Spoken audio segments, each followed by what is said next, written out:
What happens when you're a physician and you experience a childbirth-related injury? Are you treated any differently? You're going to hear about that today in this birth story episode with Gina.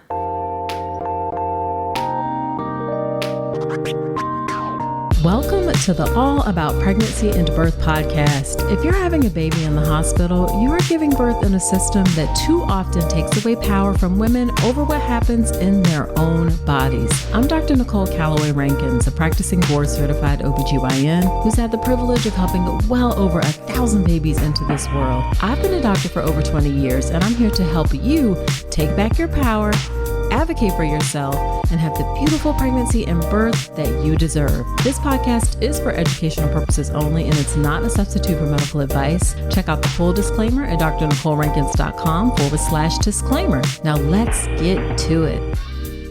Hello there. Welcome to another episode of the podcast. This is episode number 285. Whether it is your first time listening or you have listened before, I am so glad you're spending some time with me today. In today's episode, we have Dr. Gina Yu. Gina is an ophthalmology resident, meaning she's a physician who is training to be an ophthalmologist. She had a birth complication that made her paralyzed in her right leg. It's a complication that can happen to anyone due to poor positioning and nerve compression.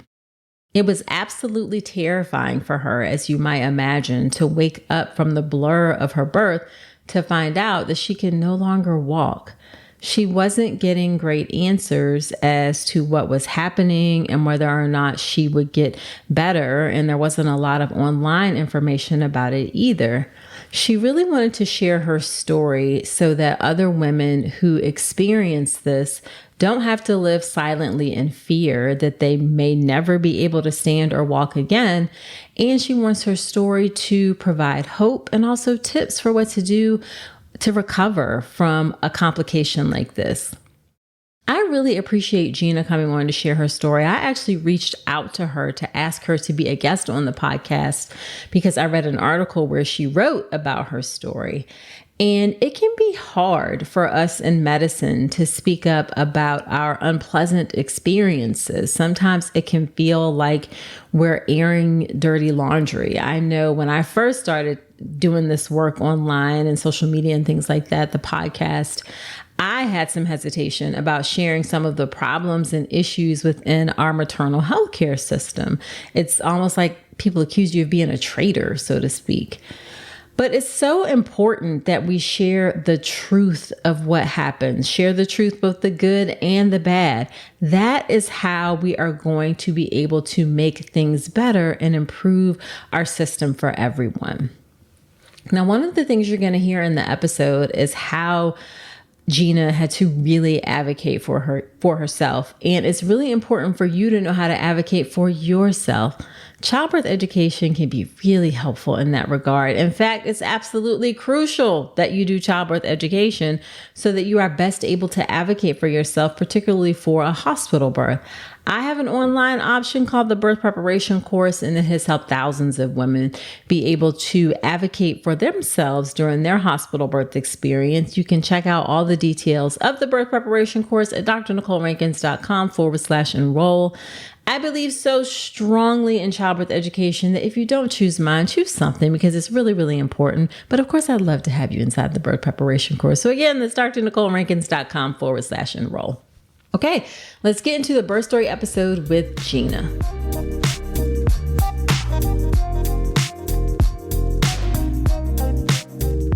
Thank you so much, Gina, for agreeing, and Dr. Yu, I should say, for agreeing to come onto the podcast. I am so excited to have you come share your story. Great. Thank you so much for having me. I mean, I think it's such a huge inspiration to have a podcast like this. So to be on it, it's really an honor. So thank you. Oh, thank you. Thank you. So why don't you start off a bit by telling us about yourself and your family? Yeah, absolutely.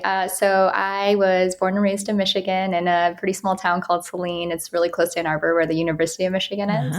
And during during my time in Michigan, I spent almost all of my time helping my family cook fried chicken. We had this fried chicken restaurant that was family owned and operated, small business. Yeah, it was called Family Fried Chicken. In Ypsilanti, it still exists. And it was amazing because it was like soul food every single day, which was fantastic. Right.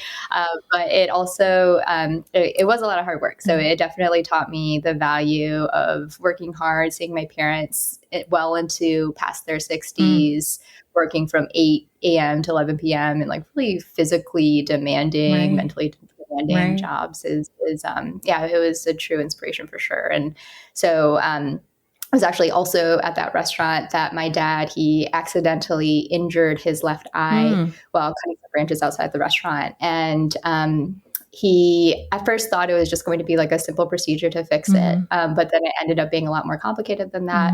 And now the eye is testicle, which just means that it's like shrunken and kind of like a physical reminder of a really difficult time in his life. And he's not able to see out of that eye at all. Okay. And so that really inspired me to want to go into medicine because I wanted to see if there's any way that I'd be able to help him or at least kind of figure out what happened. Right.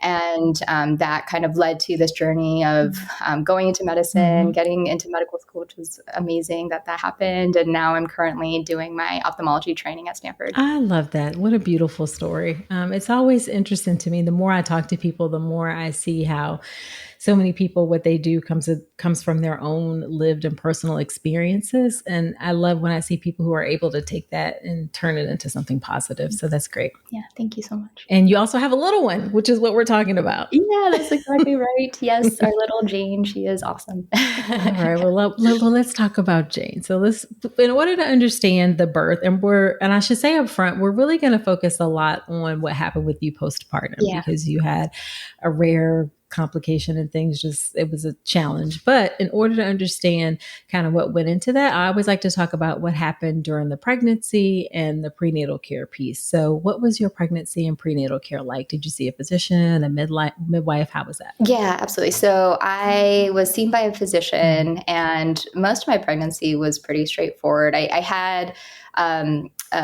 insulin resistance. And so I had to have a continuous glucose monitor and check my sugars. And then towards the end of the pregnancy, there were a couple episodes of some abnormal vaginal bleeding of unclear reasons. Okay. And so my OB was kind of telling me, like, I think you should maybe take it a little bit easier because I was also doing residency and residency already, as we know, can be kind of tough even when you aren't like 39 weeks pregnant. And so like working like the 80-hour weeks and we have call overnight and our call can be pretty busy because we have to cover 4 hospitals and we're driving all around, et cetera.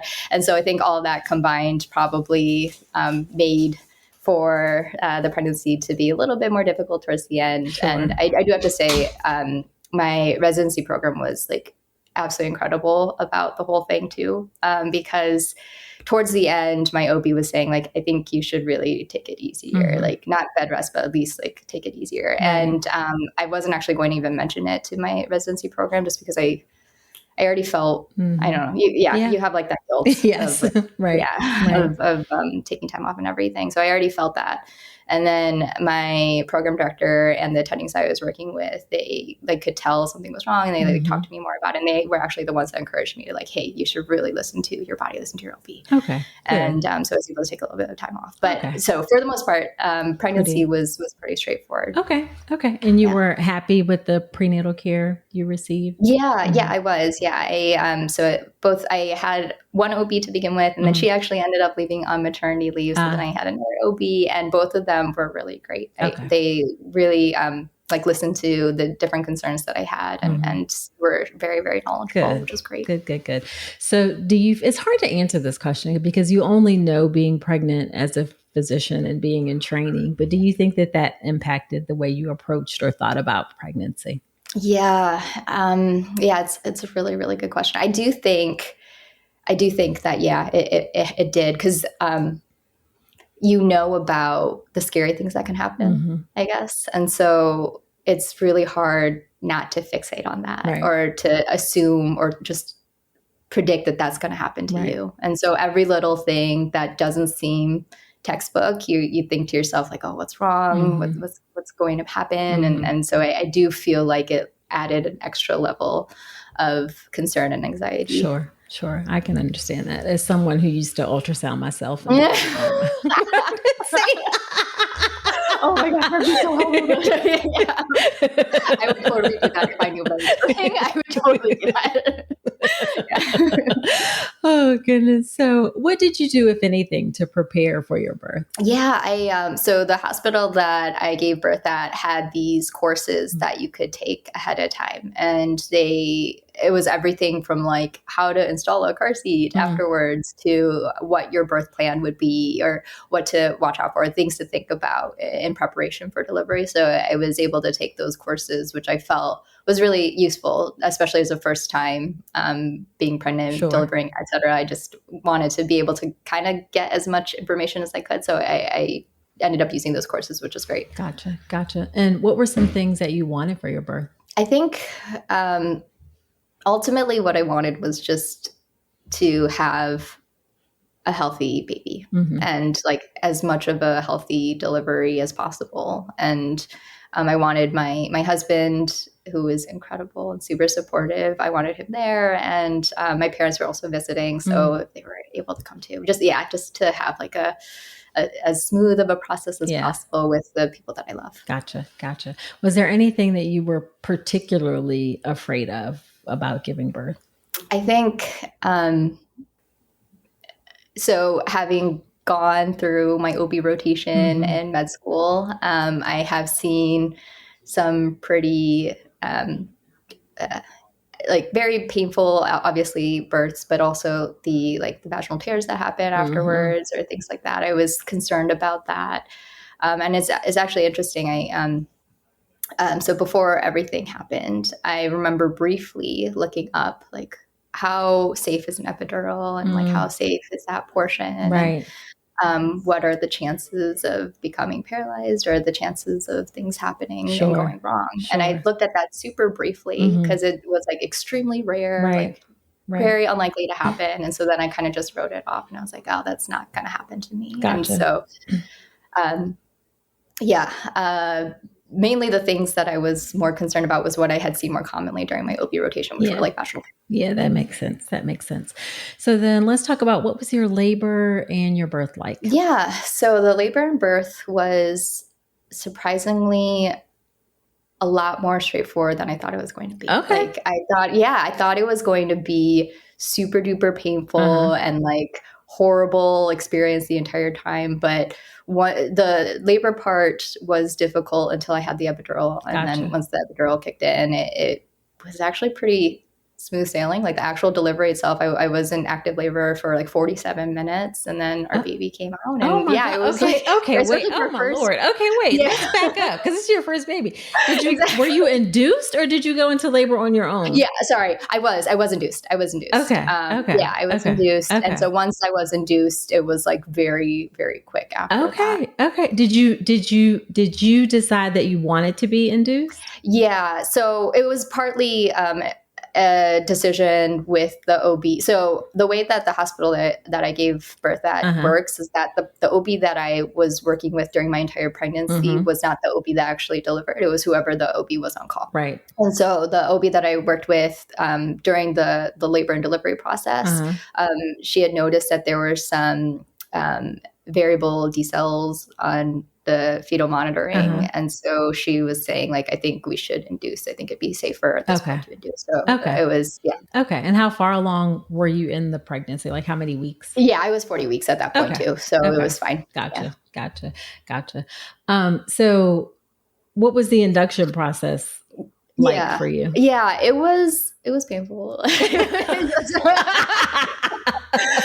You're like, it was. Yeah.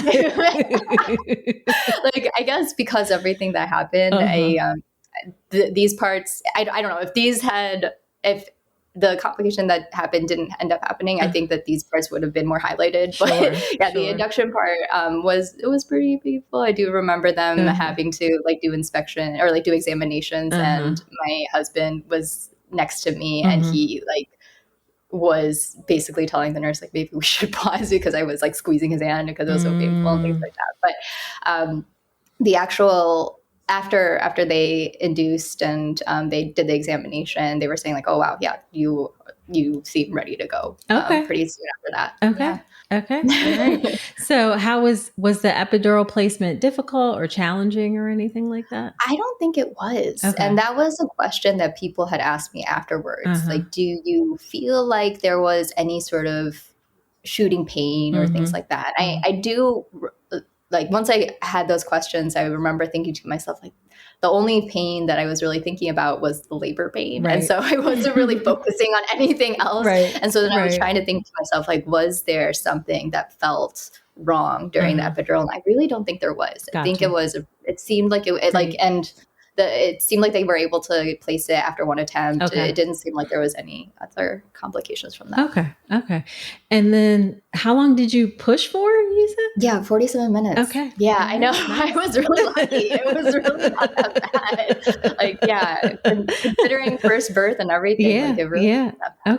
Okay. And then did they put her up on your chest? Did you have skin to skin and all of those nice things? Yeah, we did, which was really nice. Okay. Research shows that peak reproductive years are between the late teens and late 20s. I don't know about you, but when I was in my 20s, I definitely wasn't thinking about starting a family. I was in school. I was training to be an OBGYN. I wasn't yet married, which was important to me to have a family. There are a lot of reasons why you might wait to have children, and that's where Ritual comes in. Their 3-in-1 fertility support was designed in partnership with an OBGYN and a fertility specialist.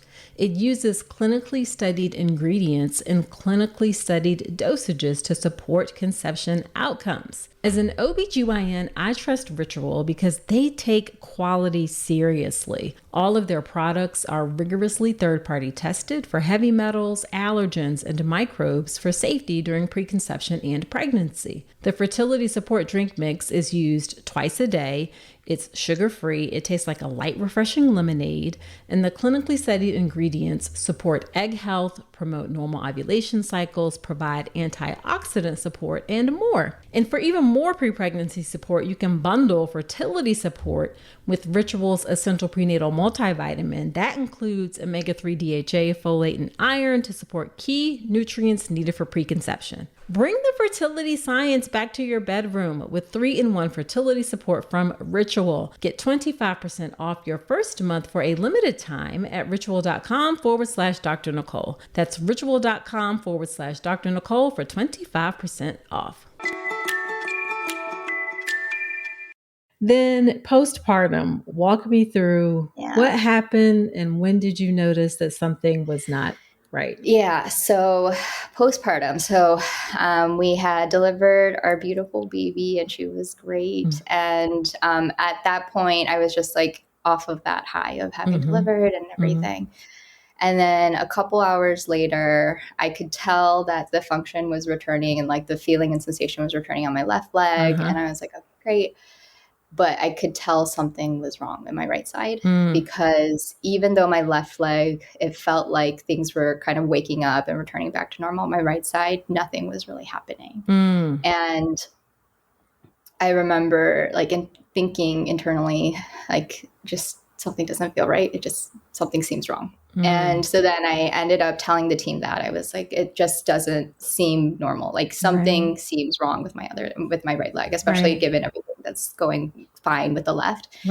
And at first my team was like, okay, like you're still pretty early off of the epidural. It's very, very common for things to come back unevenly. Why don't we wait? And at that point, so I delivered around noon. And so they were like, why don't we just wait at least until tonight and see if things are progressing or improving? And it was interesting because they actually focused less on this, the leg being non-functional and more on my vitals because my vitals were kind of like they said that I was super tachycardic, my heart rate was going really, really fast, and my blood pressure was really, really low. So they were focused more on the vital side of things. And then they said like, oh, her mood seems different.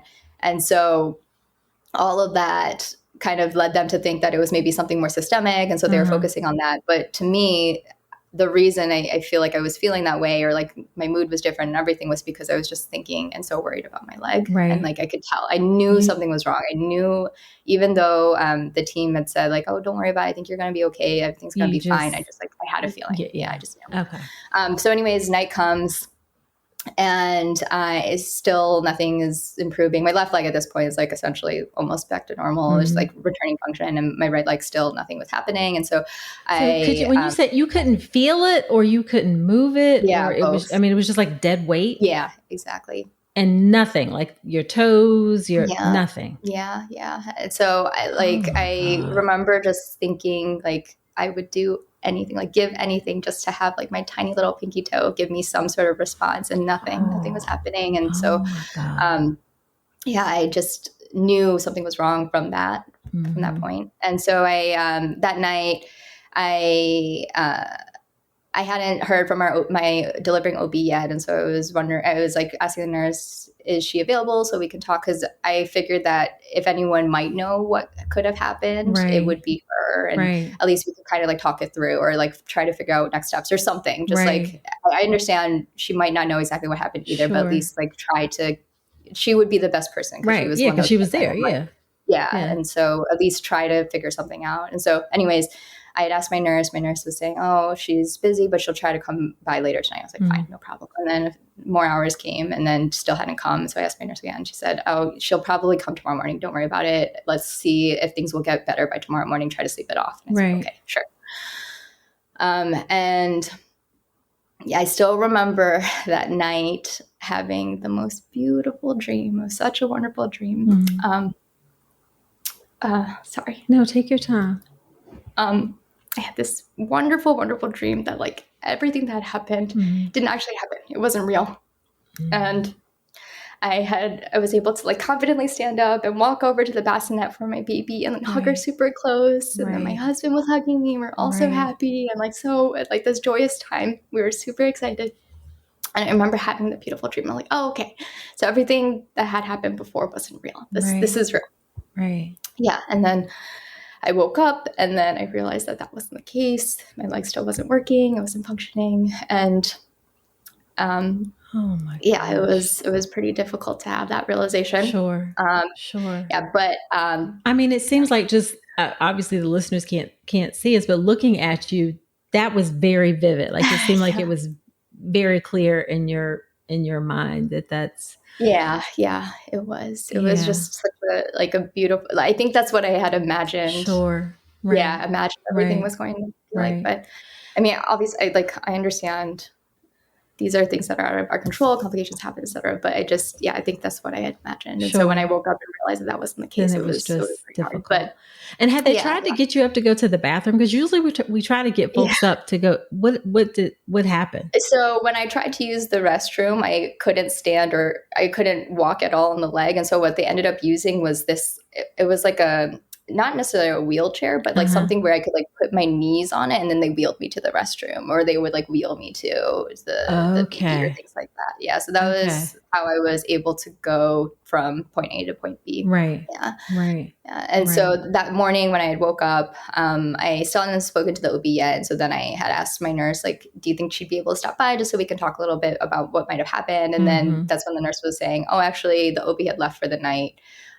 She went back home. So you're going to speak with the next OB that's on call. And hearing that was really hard, because I was like, oh man, I wanted to speak with the OB initially. Who was there, who might be able to answer some questions. And so eventually that OB did, she called me on the phone, and so we tried to talk through it. And she was saying that she wasn't sure exactly what happened. It might have been due to positioning. Maybe I was just on my right side for too long, maybe a compression injury. And so she was saying, usually these types of injuries, if they do happen, they're very, very rare, but they usually get better. Right. And then I was like, do you think it makes sense for me to like see a neurologist or see someone who might be able to kind of pinpoint exactly where the injury was, so I could try to improve it? And then she was like, yeah, sure. So they ended up consulting a neurologist, and then they also said, maybe once the neurologist sees you, if there's still an indication for imaging or other studies, then we can go from there. And I said, sure, absolutely, that makes a lot of sense. Yeah. And then later that morning, I ended up seeing the anesthesiologist, not the one that provided the epidural, but another anesthesiologist. And they were saying that it was likely a peroneal nerve injury. At that time, they thought it was still a peroneal nerve injury, which it didn't end up being that, but they thought it was. Right. And so they were like, since it's a peripheral nerve injury, I don't think it's due to the epidural. Let's see what the neurologist said. And I was like, sure, makes sense. Okay. So then I see the neurologist, and the neurologist is like, this seems like it's due to the epidural. And so I was just like getting like all this mixed information. Right. Yeah. And he was like, I think it's going to get better. Like, this is probably going to get better in 2 weeks. You'll be fine. And I was like, really? Wow. I was pretty amazed by that prognosis because nothing had gotten better after a day or two already. And so I was like, 2 weeks? Okay. I mean, if it's going to be 2 weeks, that would be fantastic. That'd be great. And then he also was like, since it's due to the epidural, I mean, it's possible that imaging would be helpful. Okay. So we may consider getting an MRI, but it's not necessary. So it's kind of like, if you feel you would like an MRI, I think that's really reasonable. I was like, okay, sure. Right. So we get to later in that day, the other OB comes in, the one that wasn't during my delivery, but the next one on call. And then she kind of like runs through everything that's happened so far. And then she was like, I'll check in on you later in the day to just make sure things are still going okay. And I was like, sure. And so then she leaves. And then apparently, like, while I was taking kind of a nap, I was like a little half asleep. She had come in and to check in on me. And then that's when she was like, oh, I think that I spoke with the neurologist and we don't think that imaging is really indicated at this point. And so then she was like, let's decide, let's not get the MRI. And then she had left. And I was kind of like half asleep. I was like, okay, sure. They seem to be on it. So I'll be able to go to sleep and like try to think about this more clearly once I am not quite as exhausted. So then I wake up and then I kind of talk to my parents and my husband who were there. And I was like, so I was a little sleep deprived. I was a little sleepy when all of this had happened. So like, what was the conversation like? And they're like, oh yeah, they had said that we're kind of just going to continue to watch it right now, not going to do any further studies. And at this point too, I had already kind of messaged some of my friends that are in neurology, neurosurgery, and just to get their thoughts of like, what could we do? Like, what is happening? Right. And they were saying like, the least we could do at this point is probably get an image study, like get an MRI, just to make sure, because if it's an epidural and there's a hematoma, at least it's something that's curable or like something that they could treat. And I guess since the team had thought that it was still just a peroneal nerve injury, maybe that's why they didn't think it was that needed. But I spoke with the OB that was on call. She came back and I kind of asked her a little bit more about like whether it'd be possible to get an MRI to at least get an answer, an explanation of whether this is something that is more central, more treatable. Right. Because right now it seems like there was a lot of question marks of like why this happened, what we can do to fix it. Right. And so I had talked to her about it. And I was at that point that the OB ended up becoming a little bit more like, I guess, I don't know what the right term would, maybe reluctant or like just not quite as patient with the questions that I was asking. Yeah. And she said that the MRI was completely not indicated. It was a waste of resources. This isn't a conversation we should have anymore. And then she said, if I still wanted it, then in the reason for study, she was going to write, quote, per patient request, because it is not indicated by this hospital. And then I asked about like why that would be needed or like what was the reasoning behind that. And she said, well, I'm not sure if it's going to make it so that it's self-pay, but it's not indicated in my perspective. And I don't think the hospital should have to pay for it if you are requesting it, essentially is what she was saying. I'm sorry. Okay, maybe you're just about to answer the question, but how in the world did that make you feel? Like, oh man, sorry, just reliving this is kind of. I don't mean to. I mean, I'm just. No, not at all. It was just, yeah, it was. I guess it was surprising to have that type of reaction, and also it was really discouraging because at this point, I understand that everyone is confused about what happened and it's hard to have these types of difficult conversations, but I at least was hoping that my team would have my back or be able to ensure that I would be getting answers to questions that we all don't know the answers to right now, or at least try our best to do that. Right. Yeah. And I think it was at that moment that I realized, hey, like, I need to advocate for myself. Like, this is not something that is going to like come, like I am going to have to, for the sake of my health.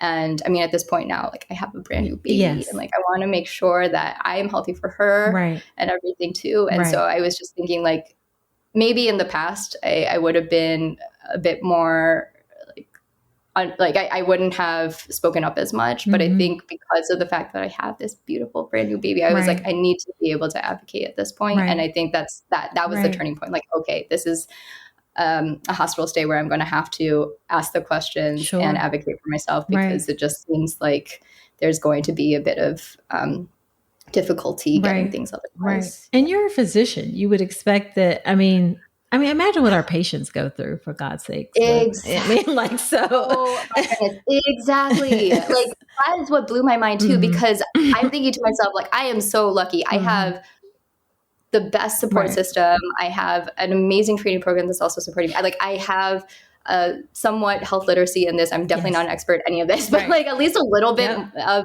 health literacy. And like, I'm able to speak up and ask these types of questions. I can't imagine like the patients that we have who don't have these resources, what they must experience. And like, just like thinking about like my dad's experience as well, and like what he must have felt like being ESL, and like, we didn't have health insurance, like not being able to have that type of backing and resources. And I had like almost everything in line for me to be able to it's just it's really, it's just and the fact that it doesn't affect her whether or not you get an MRI. Like, it's like, you know what I mean? Like, it's really, not affecting her. I wonder why. Like, there was a point where she even said, like, she actually mentioned the fact that I had quote unquote more knowledge. And she was like, have you seen the studies that people that have more medical backing actually get worse care because they get all these different studies? And I was just thinking to myself, like, is that why? Like why are you? Yeah, I was a little confused. And I mean, I feel bad. I'm sure she had her reasons. It's just the way that they were communicated was maybe it was like partly my sleep deprived mind was like not understanding what was going on, but like just the way that it was communicated made it seem like they weren't on my team, which is what was really discouraging. I feel like you're being kind. I think we have a cultural problem in medicine where we don't know how to center the needs of the person in front of us. And we think we know better than they do. And we're not supporting them and helping them make the best choices for themselves. We're imposing what we think is best. And it's just, we have a cultural problem. It's bad in OB and, or it can be, it's not terrible everywhere. And I'm a little soapbox, but it's a problem. So, that's my two cents. Thank you for saying that. Then what happened? Did you end up getting the MRI? Like, so what happened from there? Yeah. So from there, I ended up seeing physical therapy, and the sessions were essentially like, you can't walk. You can't do anything. Like, so they were like, later on they gave me one of those braces for my foot, because I had just like, my foot was just not functioning. So it was a complete foot drop. And so they gave me one of those braces, and they gave me a walker to try to learn how to walk with everything that happened. And that was another thing too. Like, I remember thinking about like, how are we going to get home with this? Yes. Like, we live in a small 1-bedroom apartment. I live on the second floor. Like, we have an elevator. Great. That I'm so thankful for that. But like, I was just like, how are we going to fit this huge new wheelchair? And like, how am I going to be able to walk with a walker or a wheelchair through all the, like, to the bathroom or things like that? And I just remember thinking to myself, like, how is this going to all work out? And they were encouraging to like try to get me to be discharged. And so at first I was really worried and scared because I wasn't sure how we were going to be able to be discharged and comfortably be at home with everything that happened. And then like speaking again about our patients, it just like reminds me of the times where when I was on my internal medicine rotation, there would be patients who were really scared and worried about going home. And we tried to provide them with resources to like go to rehab or things like that to be able to safely go home. But I just like, you don't really, I guess, fully understand that concern that a patient would have until you live it. Yeah. And so I was just thinking to myself, like, wow, just remembering all those different times of patients that how scared they must have felt. But towards, so that last day that I would have been discharged anyways, if it had been a completely normal delivery, towards the end of it, we saw the physical therapist. They gave us the brace. I felt more comfortable about going home. And at that point, I just like didn't want to be at the hospital anymore because they gave me as many resources as I could have, which was great. And then we kind of just went home and hoped for the best.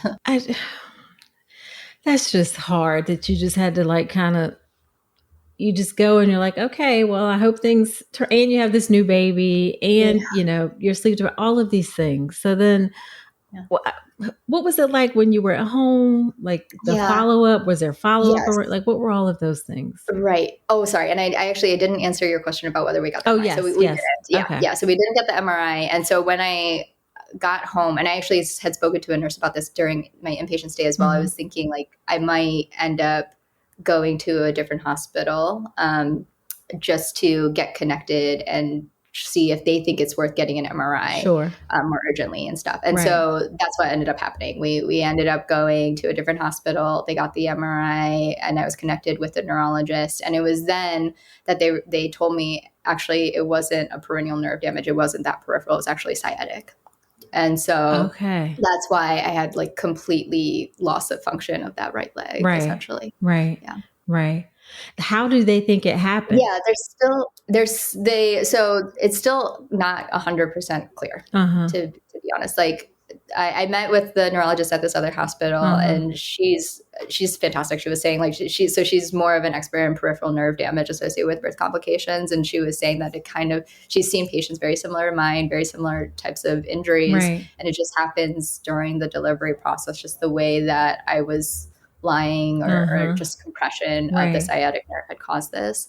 And then I also met with a neurosurgeon who essentially said the same thing. He thinks that it was during the actual active labor process, like the way that maybe my legs were kind of, caused I don't know how they were rested. Like kind of pulled back or. Exactly. Yeah. And so that caused damage to the sciatic nerve. And it's unclear why it was like the right side versus left or what positioning may have caused that issue. And it was a really important question for me too, because like for future family planning, like if we want to have another kid at this point is so early to even think about. Like I'm still kind of reeling from everything that happened in the delivery and I'm still kind of dealing with that complication. But for future planning, like what could I do differently next time?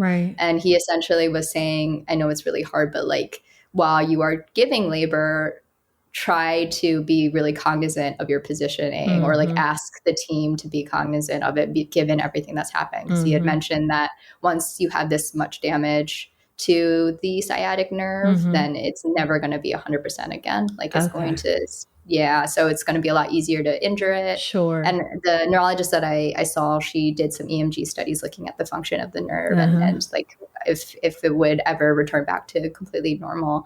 And at that point, she had said that there's actually, instead of it just being the myelin that was damaged, she had noticed there was axonal damage as well. So the actual nerve itself had become really severely damaged. And so that kind of made it more so that like what the prognosis was going to be. And everything.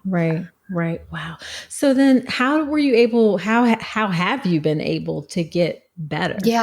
So with this new hospital and the team that I had there, they've been able to do all these different studies. So it at least provides a little bit more answers about what I can focus on. And they also provided resources for supplements and things that I should take, which I found to be helpful. At the same time, I was a little nervous because I'm breastfeeding. So I wasn't sure, like how safe that would be.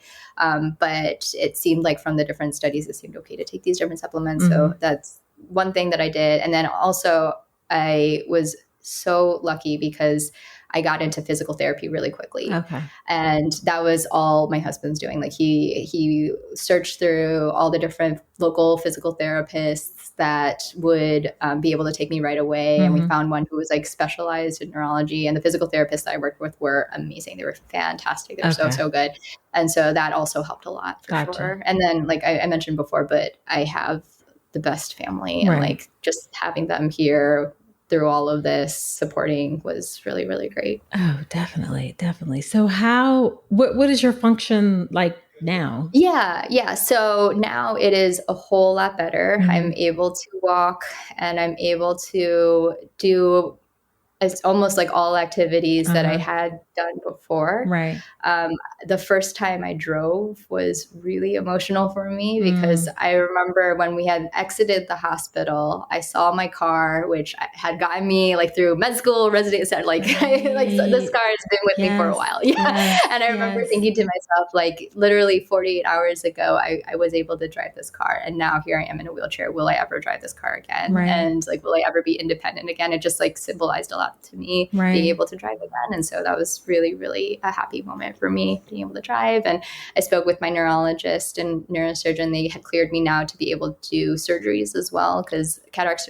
So in my ophthalmology training, we get to do a lot of cataract surgeries, and cataract surgery requires 2 pedals, so both your feet being functional. Gotcha. And so that was another huge concern of mine, not being able to do that moving forward. And they cleared me for that, which was great. So really the thing that I am working on at this point is just the pain associated with it. So like I kind of always have this underlying paresthesia, pins and needle burning sensation. And sometimes certain activities make it worse, like sitting makes it worse. Right. And I think it's tough too when I'm like trying to crouch down and pick up my baby and like play with her and things like that. And then I just get these pangs of pain, and then I have to stop, unfortunately, for that. Right. But I'm just so grateful that I'm able to at least have the function back. Sure. That was a huge component. Absolutely. Yeah. And how long did it take you to get to this point? It took a few months.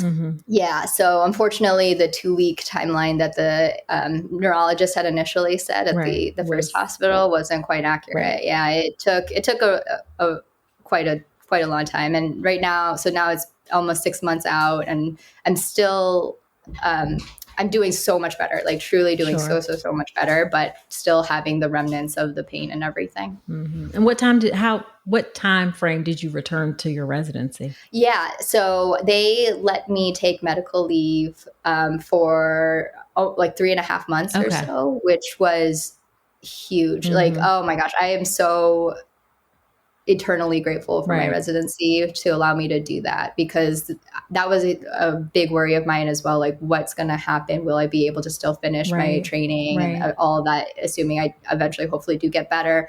And they were just like, don't even think about it. Like, focus on recovery and we will figure it out afterwards. Well, so that was really great as well. Good. Yeah. That's good. And did you ever consider any legal action or anything like that? Yeah, a lot of my friends actually asked me about that too, and my husband as well. And I was like, I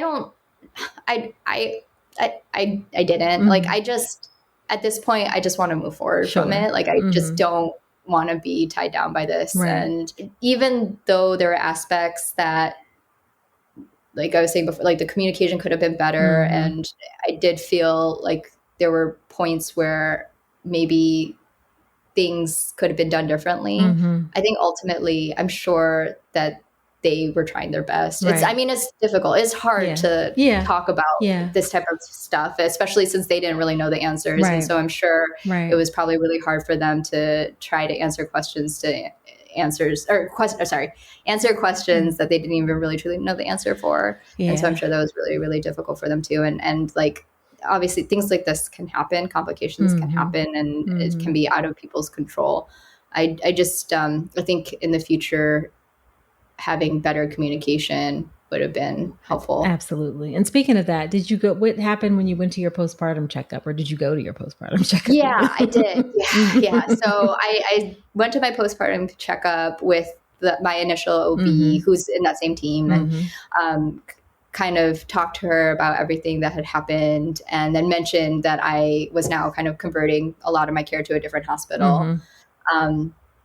And she was really empathetic about the whole situation for sure. Right. And yeah, I think that it was, I mean, it's tough for her too, because I'm sure like she didn't know what happened either. Right. And so it's like hard to have a good conversation about it. Right. Also, I think like maybe in retrospect, what could have been done differently is like when things don't go as planned or complications may arise, etc.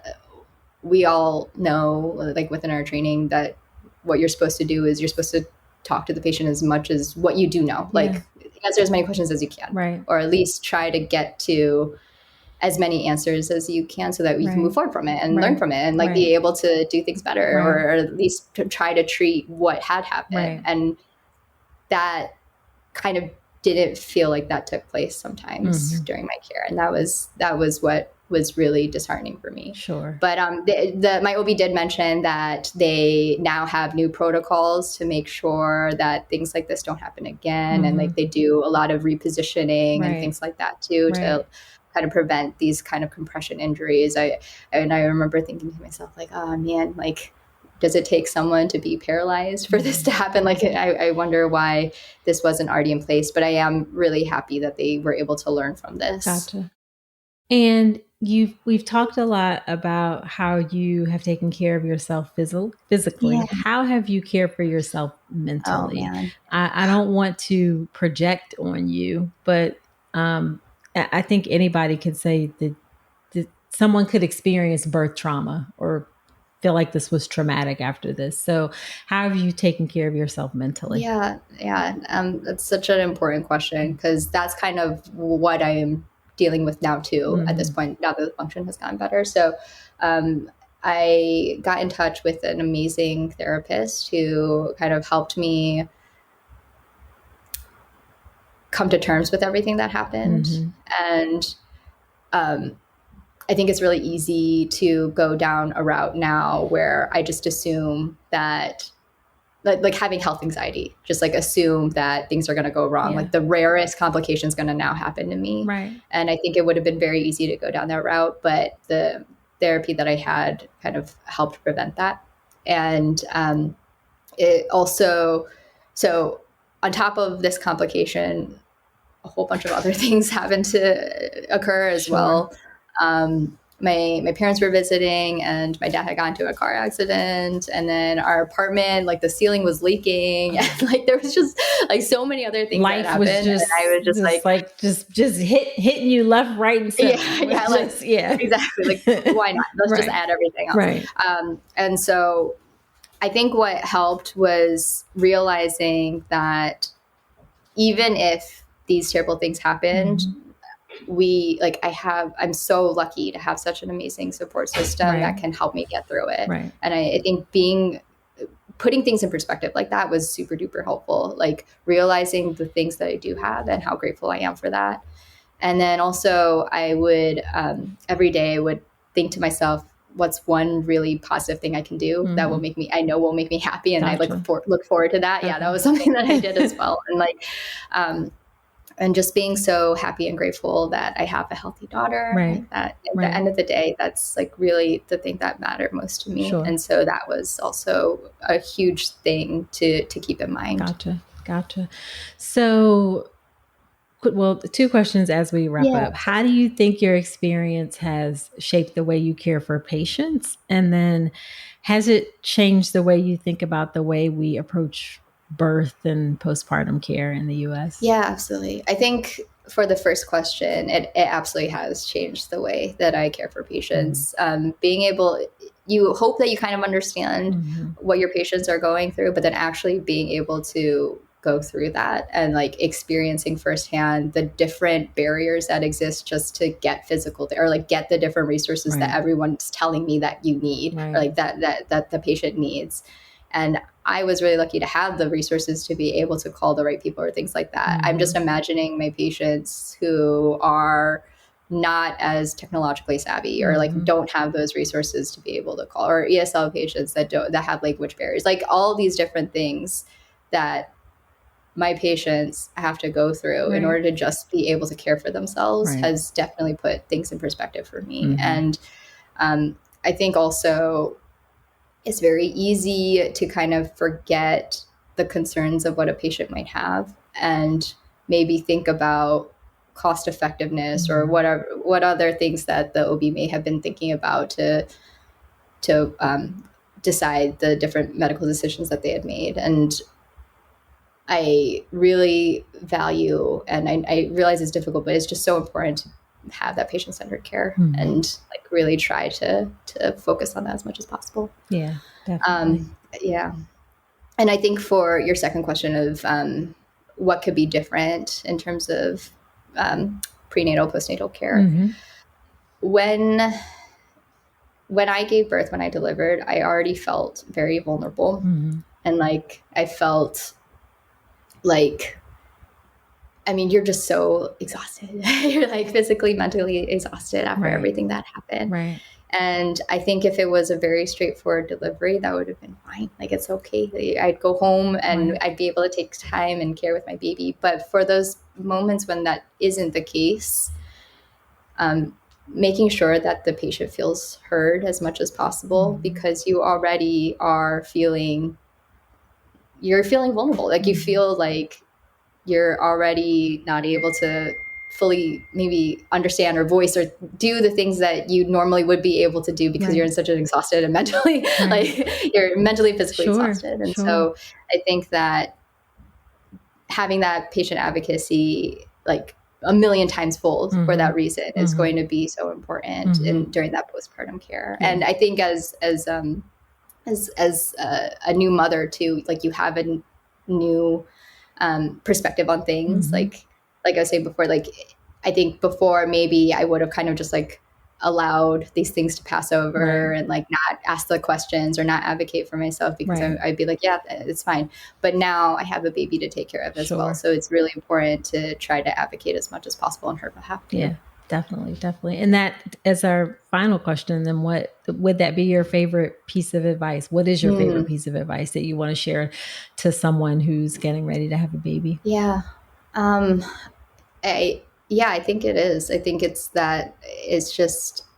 okay to like want to advocate for yourself, especially now because you are taking care of not only yourself, but you're taking care of your baby. So it's okay to speak up and ask those questions. And yeah, it might make people uncomfortable or like it might make conversations that are really uncomfortable and difficult to have, but it's so important for your care and for your baby's care. 1000%. Well, thank you so much for agreeing to come on and share your story. This was really, really helpful. And I know someone is going to find it useful. I really hope so. Yeah. And there was actually one other thing I was going to mention. So when this was all happening, I'm pretty bedridden. I can't really do much of anything. And so I was spending a lot of time on my phone, which usually I don't recommend, but there was this one, when my husband actually found it, this one Facebook group that is stories very similar to this, where it was like compression nerve injuries. And I remember thinking to myself, like, I wish there was more resources for this, because when I initially looked, I found like very, very rare one-off stories. And then I'm like, oh, great. So nobody, like, I don't know what's going to happen because no one has ever written or talked about this.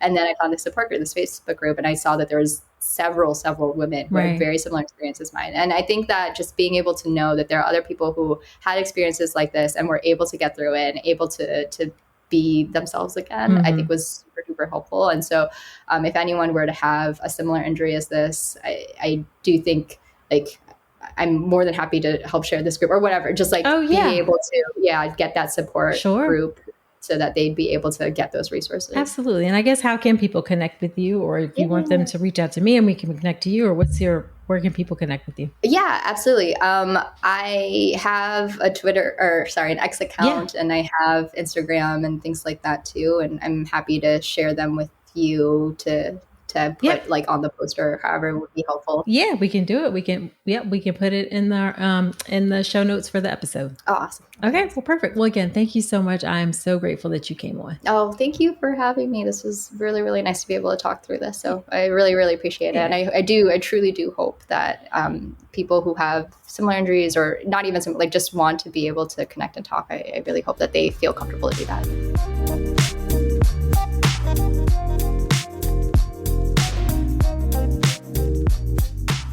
Wow, wasn't that a great episode? Super informative. I really appreciate Dr. Yu coming on to share her story. Now, after every episode, when I have a guest on, I do something called Dr. Nicole's Notes, which are my top takeaways from the conversation. Here are my Dr. Nicole's Notes from my conversation with Gina. Number one is we have a culture problem in medicine. It's just really not patient-centered. We're doing better and we're getting to a point where we're actually focusing on the patient first and then building our system around patients. But right now, it's just not a patient-centered experience. And this came to mind because of that experience of where her doctor was like, oh, I'm just going to write that this isn't an indicated test for this MRI. And that pushback at her wanting to get a test done to get answers, that's just so unnecessary and so reflective of the issues and culture problems that we have and some of the ego involved in medicine. Here she is having this really challenging and difficult situation occur. And she's being told like, well, I mean, this isn't something that you need to get done while she's trying to get answers. And we don't take a minute sometimes to step back and think and realize like nobody is going to make up or fake or exaggerate, like not being able to walk after having a baby. Like, why would you do that? Especially someone who's particularly high functioning before that. So we just have a culture problem in medicine that we really have to work on so that we are truly providing patient-centered care. Okay, next is you have to be ready to advocate for yourself, period, full stop. That is the reality of giving birth in our U.S. healthcare system. That is actually the reality of getting healthcare period in the U.S. healthcare system. I wish it was not that way, but it is, okay? And hopefully you won't need to have to advocate for yourself, like something won't come up, but you don't know ahead of time when you might or might not have to really advocate for what you need to get the care that you want, whether that is in your birth or otherwise. And so the best way to be ready for that in the context of birth, again, is to educate yourself. You have got to do childbirth education so you know what to expect in the system. And you can be ready to speak up if need be. And ideally, you have someone with you who can advocate for you as well. So being ready to advocate for yourself is not an option. It's not a luxury. It is something that you absolutely must do. Again, period, full stop. All right, next up is I love how Gina used gratitude to deal with challenging times. There is abundant evidence actually that gratitude is a really helpful strategy. It actually works to help you deal with stress, to help you deal with issues that are coming up in your life. So just take a minute and be thankful for something. Sometimes I've tried gratitude practices before, I'll be honest, and sometimes it can be like, wait, what am I grateful for today? You know, I'm grateful for the sun that's shining. It's like you're stretching for something because you want to find something that's like, you know, big and amazing. But sometimes it can be small things like a good cup of coffee. Sometimes it can be like, you know, you got air conditioning. Sometimes, some days, maybe you're not feeling grateful. Okay. But there is abundant evidence that gratitude can help with challenging times. So just try it. Focus on the things that are going well in your life, and it can help you really to feel better. Okay, so that is it for this episode. Please share this podcast with a friend. Also subscribe to the podcast wherever you're listening to me right now. I so appreciate that. And leave me a review in Apple Podcasts. Those reviews are important to help the show grow, helps other women to find the show. And I love to hear what you think about the show. And do check out the birth preparation course, my online childbirth education class that helps you advocate for yourself, takes that fear out of birth. Head to drnicolerankins.com/enroll and start feeling confident for your birth right now. Okay, so that's it for this episode. Do come on back next week and remember that you deserve a beautiful pregnancy and birth.